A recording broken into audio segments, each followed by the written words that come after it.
Bienvenidos, bienvenidas, queridos amigos y amigas de Cinefilia.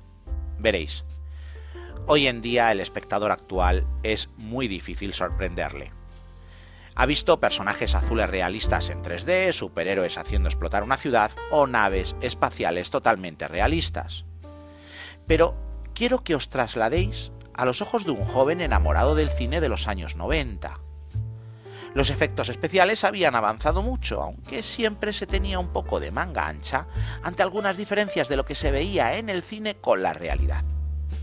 Así que ese joven compra su entrada, se sienta en su butaca y se dispone a ver Parque Jurásico. Y ante él ocurre la magia. Se ve con un realismo imposible hasta ese momento animales prehistóricos extintos. Junto a ese joven, decenas de millones de espectadores sienten el mismo impacto. Y durante años todo el mundo leía libros sobre dinosaurios, aprendían sus nombres e incluso se hacían series documentales sobre aquellos animales extintos.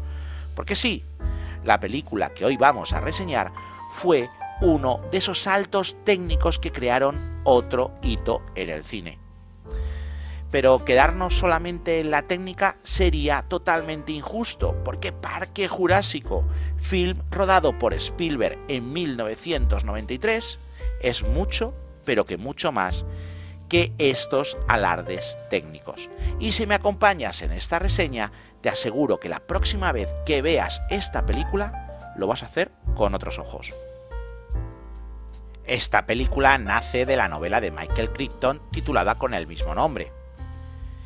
Pero ya veréis que tanto la novela como la posterior adaptación al cine casi nacieron al mismo tiempo. Pero ahora qué mejor que contaros un poco de qué va la película. Solamente la sinopsis del film, porque ya sabéis que no importa lo famoso que sea la película, ni los años que hayan pasado de su estreno. Aquí nunca se hacen spoiler, así que estaros tranquilos en ese aspecto. Pues bien, Graham y Ellie son dos paleontólogos que están trabajando en el desenterramiento de un fósil de un velociraptor, uno de los más temibles dinosaurios que han poblado la Tierra. Su trabajo se ve interrumpido por la llegada de su mecenas, el señor Hammond. Este tiene la necesidad de que ambos firmen una autorización a un proyecto que tiene en una isla centroamericana. A pesar de las reticencias primeras de Ellie y Grant, estos se ven empujados tras la recompensa de 3 años de financiación de su proyecto si le acompañan a una isla llamada Nublar. Allí en el viaje conocerán al matemático Malcolm, una especie de rockero de las ciencias. El caso es que ya en la isla costarricense, los científicos se verán abrumados al descubrir que Hammond ha conseguido clonar dinosaurios vivos y campan en una especie de mundo primitivo. El caso es que el proyecto no es otra cosa que un parque de atracciones donde los visitantes podrán ver todo tipo de animales prehistóricos. Y sí, también podrán conocer al peligrosísimo velociraptor. Y hasta aquí te voy a contar, porque si aún no has visto este clásico de la ciencia ficción, créeme que te vas a sorprender con una trama simplemente maravillosa. Y ahora, antes de volver a la producción, déjenme que os pida un par de cosas. ¿Te gusta el cine? ¿Quieres conocer nuevos clásicos o que te recuerde obras cumbres de este arte? Pues si la respuesta es que sí, suscríbete y no te vas a arrepentir, ya que todas las semanas vas a poder disfrutar de 2 reseñas cinematográficas. Que habrá veces que las conozcas y otras que sean un total descubrimiento. Y desde aquí te prometemos daros todas las pistas para que sepas si se ajustan a tus preferencias o no. Y segundo, ¿te gusta este tipo de contenido en YouTube? Pues por favor regálame un like, así hacemos que más reseñas de cine lleguen a más gente. Pues dicho lo cual, vamos a entrar de lleno a cómo se gestó este film y a su producción. Veréis, Michael Crichton tenía la idea de un científico que conseguía dar vida a un dinosaurio. Esta idea del escritor estaba cogiendo forma en 1989, mientras que estaba preparando la serie de televisión Urgencias, donde Steven Spielberg estaba trabajando como productor. En un momento de relax, Spielberg le preguntó en qué estaba enfrascado, a lo que Crichton le comentó que en una novela sobre dinosaurios que cobraban vida en la actualidad. Steven Spielberg, que era un enamorado de Godzilla y de King Kong, se interesó de inmediato y quiso comprarle los derechos, a lo que Crichton le replicó que solamente se lo vendería si él lo dirigía. Hay que decir que aunque aquella transacción no llegó a buen término, sí que se creó el interés por parte del director de Ohio. Michael Crichton terminó la novela en 1990 y una cosa que hacen los estudios en Estados Unidos es una especie de subasta entre ellos de las obras literarias que se van a publicar posteriormente, para así hacerse con los derechos para el cine antes de que se publique la novela. Y Parque Jurásico entró en dicha subasta. Aunque algunos de los grandes estudios estaban interesados, la Warner para Tim Burton, la Columbia para Richard Donner y la 20th Century Fox para Joe Dante, al final el que se llevó el gato al agua fue la Universal, sí, con Steven Spielberg como director, comenzando así la producción de Parque Jurásico en 1990 por una cantidad nada despreciable de $1,5 millones para el autor. La Universal quería que Crichton estuviera involucrado en el guión desde el principio, por lo que además le pagó $500 millones y empezó su trabajo de adaptación junto con los guionistas Alan Grant, Ian Malcolm y Malia Scott Marmot. Y en 1991 ya tenían por fin un borrador del guión cinematográfico. Spielberg, tras leerlo, quería que ahora otro guionista le diera el toque final a la historia, por lo que se contrató a David Coeb, que pulió la historia hasta dejar un maravilloso film de aventuras con dinosaurios por el medio. Con el guión terminado, el mayor problema que tenía Steven Spielberg era que él quería que los dinosaurios se pudieran ver completamente. Para las partes que iba a interactuar con los actores, no tenía ningún problema, ya que contaba con el talento de los animatrónicos de Stan Winston. Pero ¿cómo hacer esos grandes cuadrúpedos para que se vieran en todo su esplendor en todas las condiciones lumínicas? Es entonces cuando se contrató a Tippett, uno de los genios del stop motion, que había ideado una forma de otorgar desenfoque de movimiento a dicho sistema de animación. Aunque las pruebas eran buenas, estas no conseguían el acabado que Steven Spielberg quería.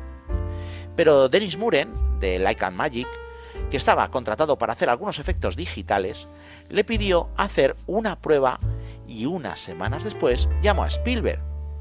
Spielberg y Tippett se acercaron a las oficinas de Light and Magic y les pusieron la secuencia que estáis viendo ahora mismo. Tras ver lo que había conseguido Light and Magic, Spielberg miró a Tippett y le dijo: Phil, creo que te has quedado sin trabajo. Y este le replicó: no, me acabo de extinguir. Ese comentario impactó tanto a Steven Spielberg que lo metió en los diálogos de los personajes y lo podrás ver dentro de la película. El caso es que tras solventar los problemas de los dinosaurios, comenzó el momento de encargar el reparto de la película. Veréis, Richard Attenborough accedió de inmediato a formar parte del film, encarnando al empresario Dr. John Hammond. Pero esa misma suerte no la tuvieron con el personaje de Alan Grant. Veréis, el primero en ser contactado fue William Hart, que ni se leyó el guión antes de decirles que no. Carl Russell, Richard Dreyfuss, Harrison Ford, Tim Robbins fueron otros actores contactados que se negaron a rodar. El reparto ya se había completado. Jeff Goldblum iba a interpretar al matemático Malcolm, Laura Dern a la doctora Ellie, pero es que uno de los protagonistas del film, como era Grant, aún no tenía rostro y solo quedaba un mes para empezar el rodaje. Y es entonces cuando se contacta a Sam Neill, que sin leerse ni siquiera el guión aceptó de inmediato, rodando así uno de los papeles más importantes de toda su carrera. La película, una vez terminada de rodar, entró en un duro proceso de postproducción. Se tenían que incorporar todos los elementos CGI de la película y estos eran muchos, por lo que el tiempo se alargó y Steven Spielberg tuvo que empezar el rodaje de La lista de Schindler, Este retraso obligó al director a trabajar por el día en el rodaje del film sobre el Holocausto judío y por las noches revisar la composición de la película de dinosaurios. Este esfuerzo ímprobo para el director llegó a ser exhausto, pero en 1993 Jurassic Park ya se había terminado. Y con una agresiva campaña publicitaria y un gasto total de 63 millones de dólares de los años 90, o la película era un rotundo éxito o sería una debacle, tanto para el estudio como para las productoras que apostaron por ella. Pero veréis, nada de eso pasó. El film consiguió una taquilla récord de más de 1.000 millones de dólares, siendo este uno de los films más rentables de toda la historia del cine. Y bueno, ¿por qué tenéis que ver o revisitar este maravilloso clásico de los años 90? Primero, porque tiene la magia de las películas de aventuras de toda la vida. Un film familiar que no está pasado por el filtro del buenismo. Aquí no le duelen prendas en mostrar cómo unos personajes son devorados por animales prehistóricos. También porque no es un carrusel de acción constante, de esas que sales mareado del cine y con la sensación de que has visto mucho cacharreo, mucha acción, pero nada de trama. Este film es tan equilibrado como un thriller, con una parte final vertiginosa, pero que no se adentra en ese mal que tiene la actualidad de dar mucho al espectador cuanto antes para que no se aburra. Y créeme que esta película está tan bien hilada, tan bien presentada y tan bien desarrollada que se agradecen todos estos momentos de presentación de los personajes y de las acciones. Algo raro que ver en estos tiempos que corren. Y nada, ya voy a ir dando por terminada la reseña y consejo de film. Un film que me impactó en su momento y que aún lo sigue haciendo, porque lo veo con esos ojos llenos de añoranza de aquellas sorpresas que nos regalaba de vez en cuando el séptimo arte en los años 90.